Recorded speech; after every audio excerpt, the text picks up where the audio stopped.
Okay, hi everyone. So welcome back. We're really fortunate to have one of my good friends and colleagues, Dr. McIntyre, coming and talking to us today about a really topical issue, which is related to COVID-19. Lots of really interesting things to talk about. As a clinician and as a scientist, Dr. McIntyre is uniquely sort of situated to be able to address a number of the questions that my students have actually wanted to ask. So Dr. McIntyre, if I could ask you to tell us a little bit about your affiliations, your background, and what kind of research you're currently involved in.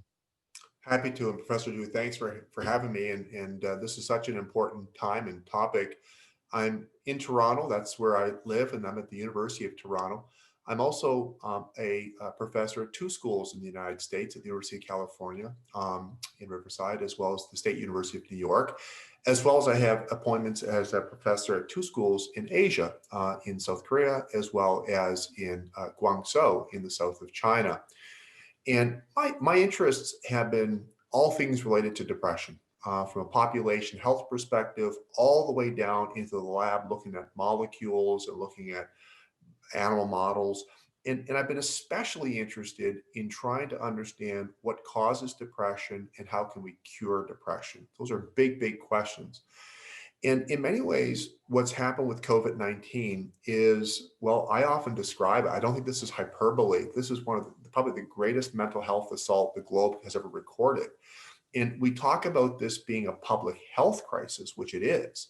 It's also an economic crisis, and it's a global mental health crisis.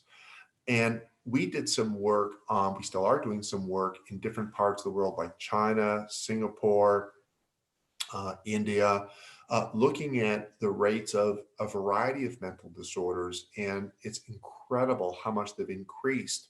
Not all mental disorders have gone up, but some that are especially sensitive to stress, like post-traumatic stress disorder and major depressive disorder, have really gone up.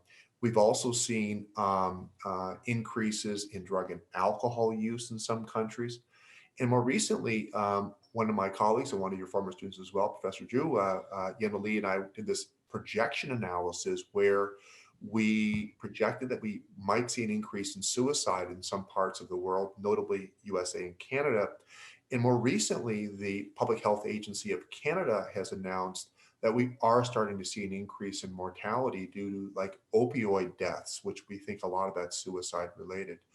So you're looking at not only a physical health situation, but a mental health situation in a way that I just can't seem to find anything like it in the record books. Do you think that this has a lot to do with the circumstances that we're in terms of the isolation, the economic uncertainty, things being closed down and our way of life being disrupted? And how would you balance those two different issues? So on the one hand, things like the economy are really important, but so is the physical and mental well-being of different individuals and their economic well-being. It truly is, and it's not an easy task. I don't think that there is an easy way to do this, but I think it begins with how the World Health Organization defines how they operationalize health. For me, it's always been a very useful starting point.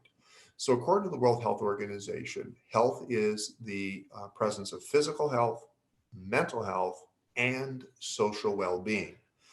And we need to have all three to flourish, to function as citizens in whatever country that we live, or et cetera. And so at first glance, then we say, okay, we want to make sure we have all three of these in place: physical health, mental health, and social well being. Sometimes the way things are, one takes a priority over the other. For example, if there's a tornado coming, it's a good idea we all run for cover. It's not in our mental health to be in some sort of bunker, but if a tornado's coming, we better stay alive, because staying alive seems like a pretty worthwhile objective. But with COVID-19, it's created a very unfamiliar script, because what we have is we have this public health crisis, and the governments have had to respond, first of all, with an emergency order shutting down the economy. And then they need to come up with a strategy to somehow open the economy in a way that was safe, in a way that respected public health recommendations, but at the same time also recognize something so fundamental. You said the word uncertainty. I love that word.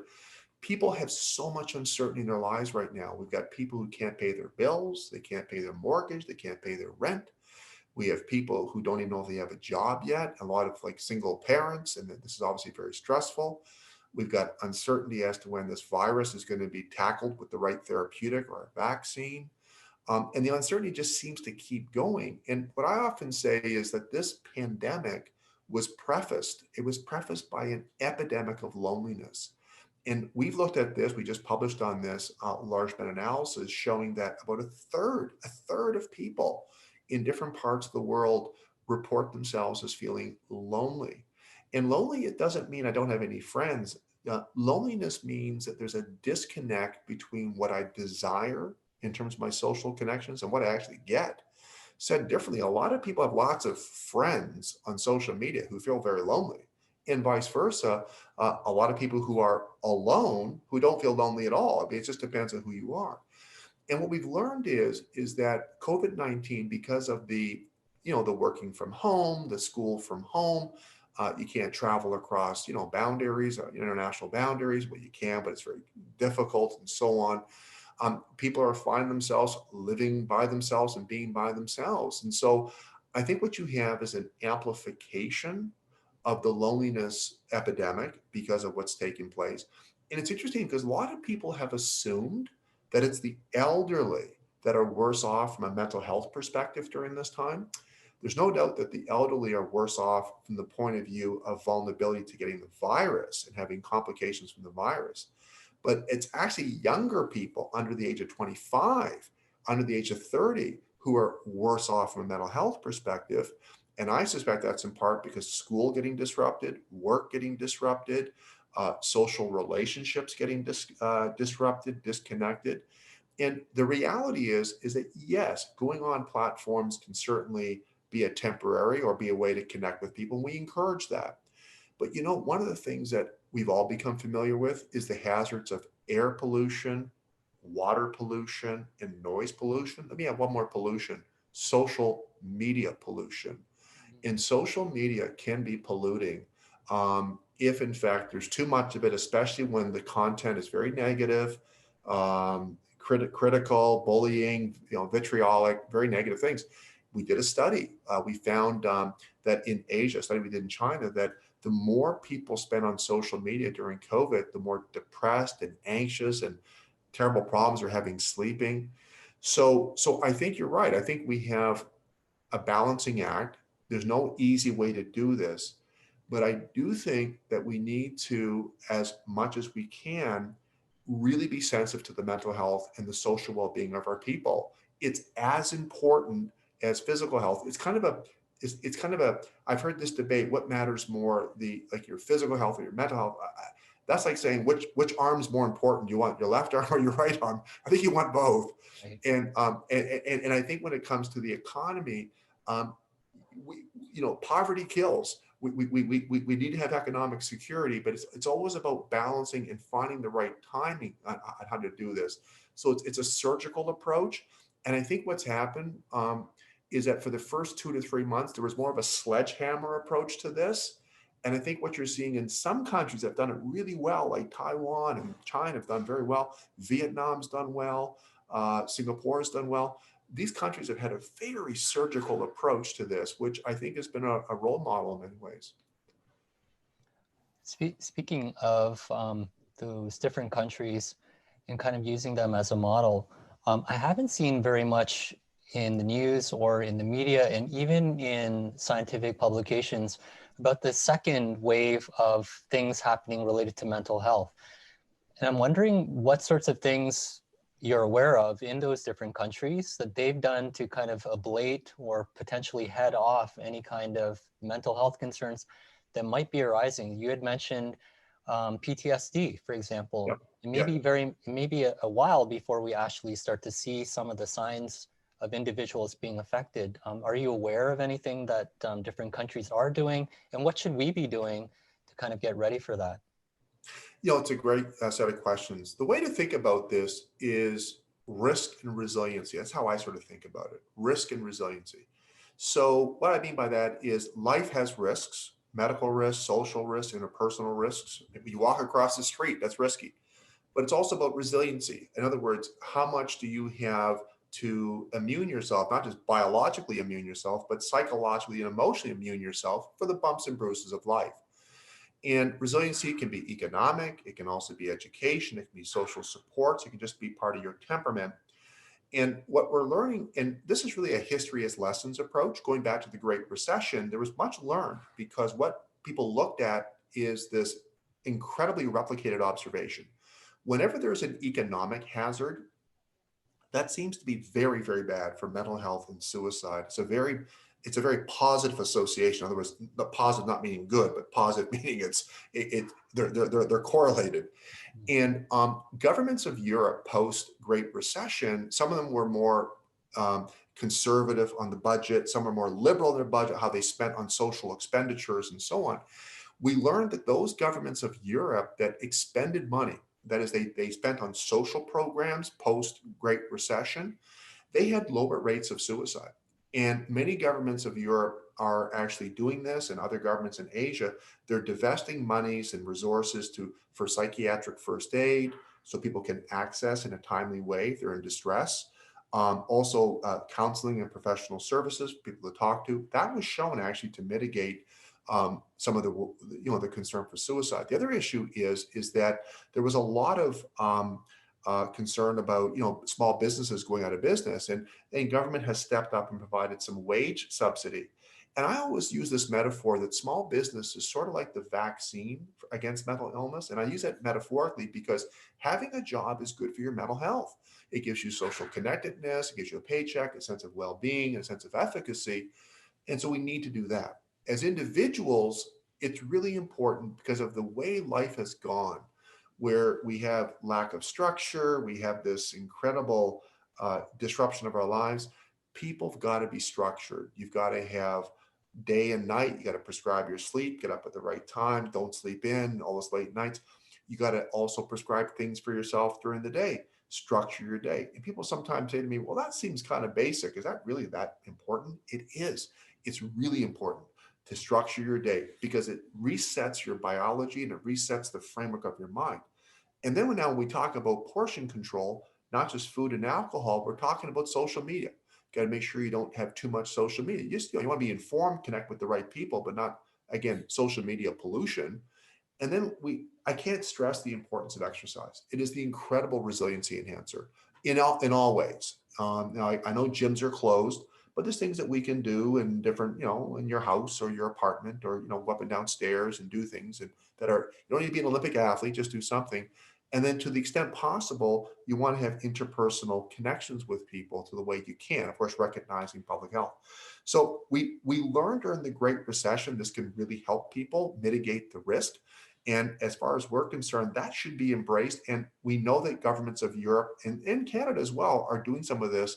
And we will look forward to seeing how the data pan out. I will say, though, what's really discouraging about second waves, and hopefully not third and fourth waves, is that we know from animal work, and certainly human studies, but animal work really makes this clear, is that when you stress animals, you put them at risk of having a variety of stress-related syndromes. They become very helpless. But when an animal has predictable stress, that's not a great thing, but that's a lot better than having unpredictable malignant stress. They don't know when it's going to end or when it's coming. And that parallels what we're seeing with the virus. People are very discouraged. Now, in many parts of the world, the economy is shutting down again. There's still a lot of uncertainty when the vaccine's coming and the therapeutics, et cetera. So the malignant uncertainty is almost like a bit of gasoline in the fire of this COVID-19 and the economic crisis. It's just adding more difficulty. Hence, we have to have a locus of control. So what I mean by that is there's so many things, there's only so many things we can do. And it's important that to the extent possible, we take back a locus of control. So I'm gonna say, okay, I'm gonna structure my day. Tomorrow I'm gonna get up at 7. I'm gonna do this from 8 to 10. I'm doing that from 10 to 12 at my lunch. I'm doing this, this, and this. What you're really doing is you're taking ownership of your existence. So you're not a victim, a passive victim of the events around you. And that's not meant to be a mind game or a mind trick. That's been shown to alleviate anxiety, reduce depression, reduce a sense of distress. And again, I keep emphasizing this point, to the extent possible, socially connect with people. Well, it's pretty amazing. And I don't think my students will ever look at animal models of chronic unpredictable stress the same way again. So that's a Yeah, great analogy for them. yeah, I think we were also talking just before we began about what's sort of coming out in the literature now. We've been dealing with COVID-19 for almost a year now, yeah, and there are now reports of individuals who are recovering, who seem to have different types of brain-related dysfunction. So whether that's psychiatric, whether that's a mood disorder, or cognitive problems. yeah. Are you concerned at all about that? And what sorts of things concern you about what's happening as a clinician? I am concerned, and you're right. We're hearing about startling rates now of infection rates in the general population. And now what we're hearing is that there's a significant percentage of people who've been infected with COVID, even people whose symptoms were not even all that severe. In fact, they were relatively mild, who then go on to have some sort of array of symptoms that it's kind of vague, it's non-specific. Some people call it kind of brain fog or long haulers or the post-COVID syndrome. But what we are seeing is people having chronic fatigue, chronic pain, dizziness, gastrointestinal problems, depression, post-traumatic stress, post-COVID, as well as people having just sense of insomnia and just really feeling a lot of distress, and more recently, obsessive compulsive disorders. How do we put this all together?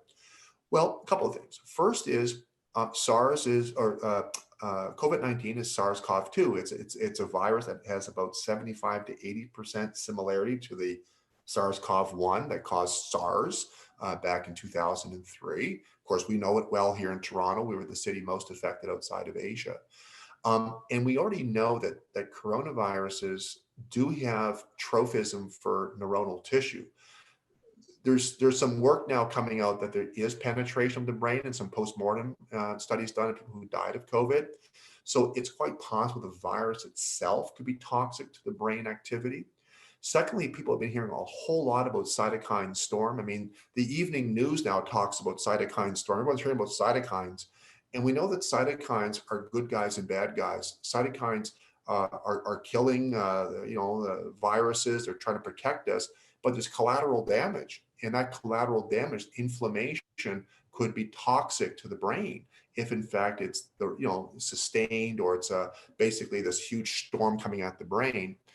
Thirdly, some of the drugs that are being used to treat people who've had COVID, like steroids, in some people that might leave them at risk, because some of these drugs do have psychiatric side effects. That's possible. And we shouldn't forget that, look, if you're infected with COVID, a lot of these people feel very stigmatized. Some people have told me they think they have the plague. They feel like they've got some terrible disease like leprosy. They have felt alienated. People look at them as though they got, some terrible disease. It's a bad disease, but they feel very stigmatized by this. And for a lot of people who've had complications, they're very, they have this sense they're going to die. And some have survived intubation, and it's very traumatizing. So the virus, the cytokine storm, the treatments, the psychological reaction to this is a combustible mix. So I'm not surprised we're seeing some of this now. And I think that the next 5 to 10 years, it's going to be up to us in the medical profession to really try and suss this all out.